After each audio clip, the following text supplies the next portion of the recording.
Shalom saudara-saudaraku, hari ini kita akan kembali merenungkan firman Tuhan. Kita berdoa. Ya Tuhan kami di sorga dalam Yesus Kristus, terima kasih Tuhan atas kasih penyertaan Tuhan dalam hidup kami hingga pada hari ini. Kami akan merenungkan firman Tuhan, berkati kami Tuhan. Dalam nama Yesus kami berdoa. Amin. Saudara-saudaraku yang dikasihi Tuhan Yesus Kristus, firman Tuhan hari ini untuk kita renungkan bersama-sama. Mari kita buka Alkitab kita dari Matius 1.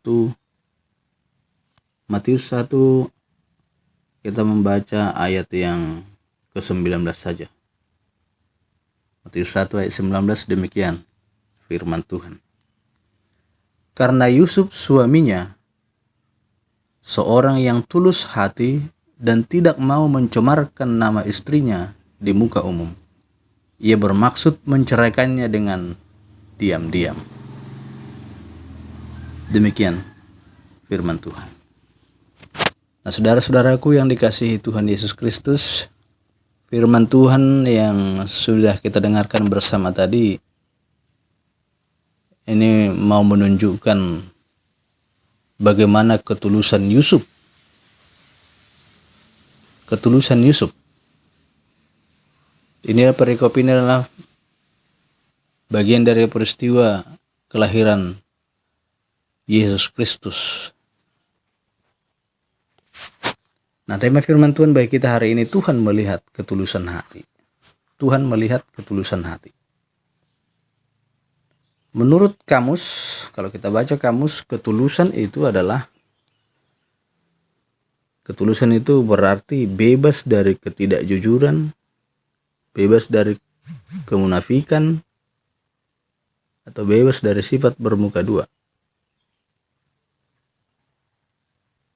Kebersihan hati dalam niat atau dalam menyampaikan dengan kesungguhan. Itulah pengertian ketulusan.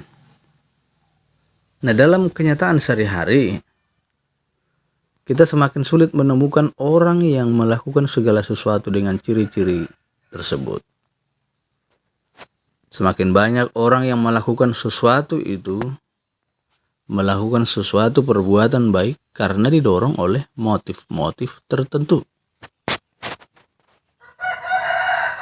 Sejak kita percaya kepada Yesus, Roh Kudus memberikan benih ketulusan di dalam hati kita.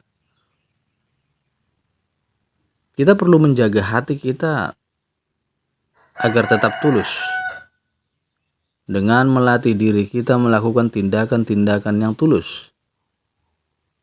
Ketika kita melakukan sesuatu dengan tulus, kita sedang menggetarkan hati Tuhan.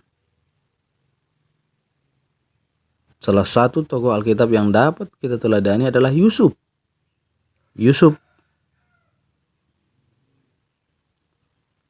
Ia dikenal memiliki hati yang tulus. Yusuf memperlihatkan ketulusan hatinya ketika ia mendapati Maria mengandung bukan dengan dirinya. Pada saat itu Yusuf dan Maria masih sedang bertunangan, tapi didapatinya Maria sedang mengandung. Nah, Yusuf tetap berusaha untuk menjaga Maria agar tidak dipermalukan.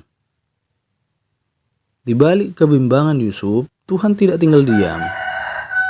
Dia berbicara kepada Yusuf melalui mimpi bahwa Maria itu mengandung oleh karena kuasa Roh Kudus, sebagaimana yang tertulis dalam Matius 5 ayat 8. Berbahagialah orang yang suci hatinya, karena mereka akan melihat Allah.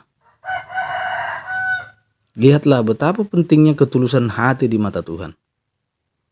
Hati yang tulus bisa kita dapatkan melalui pengenalan kita secara pribadi akan Tuhan, lewat firman-Nya dalam Alkitab dan juga lewat doa-doa kita secara pribadi kepadanya. Tuhan menganggap serius ketulusan hati seseorang.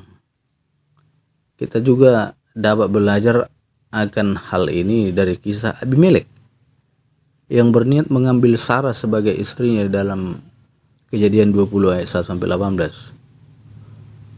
Lalu berfirmanlah Allah kepadanya dalam mimpi, aku tahu juga bahwa engkau telah melakukan hal itu dengan hati yang tulus. Maka aku pun telah mencegah engkau untuk berbuat dosa terhadap aku. Sebab itu, aku tidak membiarkan engkau menjamah dia. Abimelek mendengar pengakuan Abraham dan Sarah bahwa mereka itu hanyalah saudara, bukan suami istri.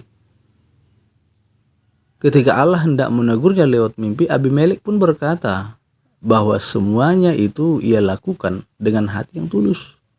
Tak ada niat sama sekali dalam diri Abimelek untuk mengambil istri orang lain, yaitu Sarah istri Abraham. Tak ada niatnya. Sekalipun sebagai raja ia dapat melakukannya. Ketulusan hatinya dihargai oleh Allah yang menemui Abimelek sebelum ia menjamah Sarah. Ketulusan Abimelek membuat Allah mencegahnya berbuat dosa, tindakan yang dapat mendatangkan hukuman atas seluruh bangsanya. Nah, saudara-saudara yang dikasihi Tuhan, ketulusan hati bukanlah perkara mudah untuk dilakukan. Ketulusan hati juga tidak dihasilkan dalam semalam. Dibutuhkan waktu dan serangkaian peristiwa kehidupan untuk melatih kita menjadi pribadi yang tulus hati terhadap sesama.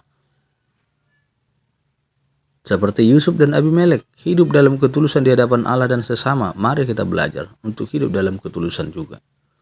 Perbuatlah kebaikan dengan tulus, bukan untuk mendapatkan sesuatu.